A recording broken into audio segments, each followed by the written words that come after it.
కొంతమందికి పన్నీర్ అంటే ఇష్టమే ఉండదు. అయితే పన్నీర్ ఇష్టం లేనోళ్ళు ఒక్కసారి గిట్లా క్యాప్సికమ్ ఏసి జేత్తే లొట్టలేసుకొని తింటారు. చేత్తే సూపర్ టేస్టీగా ఉంటది. ధాబా స్టైల్‌ల పన్నీరు, క్యాప్సికమ్ ఏసి ఇయాల ఎట్లా చేయాలనో మీకైతే ఈ వీడియోలో షేర్ చేసుకుంటా. ఫస్ట్ అయితే నేను టమాటాలు తీసుకుంటా. పుల్లటి టమాటాలైతే తక్కువ తీసుకోండి. హైబ్రిడ్ టమాటాలైతే ఒక 4 తీసుకోండి. తీసుకొని గిట్లా పెద్ద పెద్ద ముక్కలు కడిగేసుకొని పెట్టుకోవాలి. ఇప్పుడు ఒక మిక్సీ జార్ తీసుకుందాం. ఇగ ముందుగానే కడిగేసుకున్న ఈ టమాటా ముక్కలున్నాయి గదా! ఇందులో యేసుకుందాం. యేసుకొని ఒక 2 పచ్చిమిర్చి ముక్కలైతే యేసుకుందాం. ఇగ అల్లమైతే ఫ్రెష్‌దేసుకుంటే మంచి వాసనొత్తది. ఇక్కడైతే నేను బాదం యేసుకుంటానా, మీకు ఇష్టం ఉంటే కాజేసుకోవచ్చు. ఇక్కడ పన్నీర్ చిన్న ముక్కేసుకొని, కొద్దిగా నీళ్లు పోసుకొని మెత్తగా మిక్సీ అయితే పట్టేసుకోవాలి. ఇక మన రెసిపీలకైతే పోదాం. ఫస్ట్ అయితే నూనె పోసుకోవాలి. నూనె పోసుకొని మనం ముందుగానే కడిగేసుకున్నాం కదా పన్నీర్ ముక్కలు గవ్వేసుకొని మంచిగా ఫ్రై చేసుకోవాలి. బాగా బ్రౌన్ కలర్ వచ్చే వరకు కూడా ఫ్రై చేసుకోవద్దు. అట్లనే క్యాప్సికమ్ ముక్కలు కూడా కొద్దిగా బ్రౌన్ అయిన తర్వాత క్యాప్సికమ్ ముక్కలు వేసుకోవాలి. అయితే క్యాప్సికమ్ ముక్కలు వేసుకున్న వీడియో అయితే క్లిప్ మిస్ అయింది. అందుకని చెప్పి మీకు చెప్తానా. ఇట్లా ఎక్కువ బ్రౌన్ కూడా వేసుకోవద్దు. డైజెషన్ అనేది బాగా లేట్ అవుతుంది. ఈ విధంగా మంచిగా ఫ్రై చేసుకొని పక్కనైతే పెట్టుకుందాం. ఇప్పుడు మళ్ళీ ప్యాన్ పెడదాం. ప్యాన్ పెట్టి నేను ఆయిల్ వేసిన, దాంతోపాటు కసూరి మేసి వేసిన, దాని తర్వాత పసుపు వేసుకున్న. ఆ క్లిప్ కూడా మిస్ అయింది. ఇలా అన్నీ కూడా క్లిప్లు మిస్ అవుతూనే ఉన్నాయి. అంటే బిజీ చేసేసరికి క్లిప్లన్నీ మిస్ అయినాయి. గట్లయితున్నది. ఇక కారం వేసుకున్న. ఎర్ర కారం అయితే మంచి కలర్ఫుల్గా ఉంటుంది. అందుకని టీ కలర్ కారప్పొడి అనేది మనకు బయట దొరుకుతుంది. ఒక కారప్పొడి అయితే వేసుకున్నా. వేసుకొని ఇట్లా పసుపు, కసూరి మేతి, ఆయిలు, దాంతోపాటు ఎర్రకారం ఇవి వేసుకొని మంచిగా కలుపుకోవాలి. నూనె అయితే బాగా వేడి ఉండాలి కానీ గ్యాస్ ఆఫ్ చేసేసుకోండి వేసే ముందు, కారం వేసే ముందు, లేకపోతే కలర్ చేంజ్ అవుతుంది.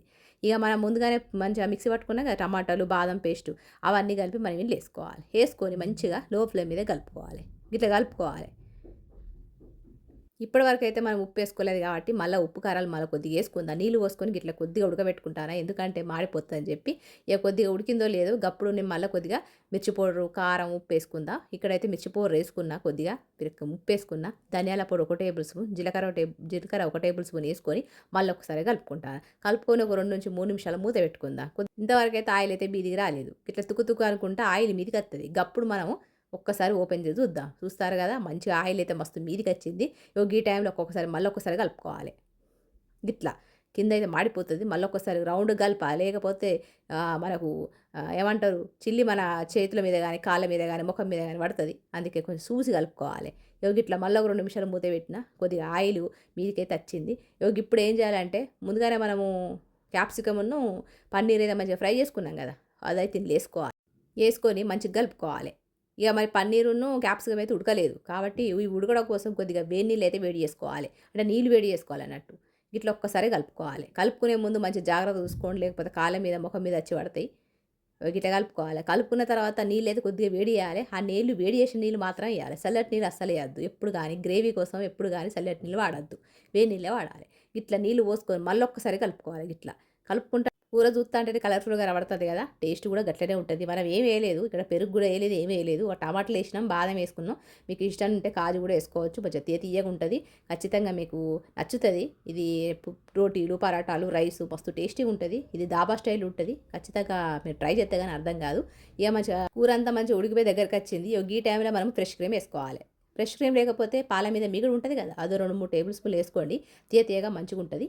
ఇక ఆ తర్వాత కొత్తిమీర లాస్ట్ ఫైనల్ వేసుకుంటే మనకు dhaba style capsicum, paneer curry అయితే రెడీ అయిపోతుంది. అయితే చూడడానికి ఎంత ఎమ్మిగా ఉందో టేస్ట్ వైజ్ అట్లనే ఉంటుంది. ఖచ్చితంగా మీరు ట్రై చేస్తే కానీ మీకు అర్థం కాదు. ఇక కొత్తగా ఎవరైనా చూస్తారా చూస్తే ఖచ్చితంగా సబ్స్క్రైబ్ చేసుకొని సపోర్ట్ చేస్తారని అనుకుంటారా. ఇక మా పాతోళ్ళు అయితే ఎప్పుడు లైక్ ఇచ్చి ఒక హైప్ ఇస్తారని అనుకుంటారా. లైక్ ఇస్తారు కానీ హైప్ ఇస్తలేరు. ఇక ఓనిగా మనం ఏం చేద్దాం, హైప్ ఇస్తలేరు. ఎవరికి ఇష్టం వాళ్ళు. ఇక ఎట్లయితే ఇస్తలేరు. ఇచ్చిన వాళ్ళకైతే థ్యాంక్ యూ చెప్తానా. ఇక మరి రేపటి వేళ కలుస్తాం మరి. మీకు ఈ రెసిపీ నచ్చితే ఒక లైక్ ఇవ్వండి. కొత్తలైతే సబ్స్క్రైబ్ చేసుకోండి.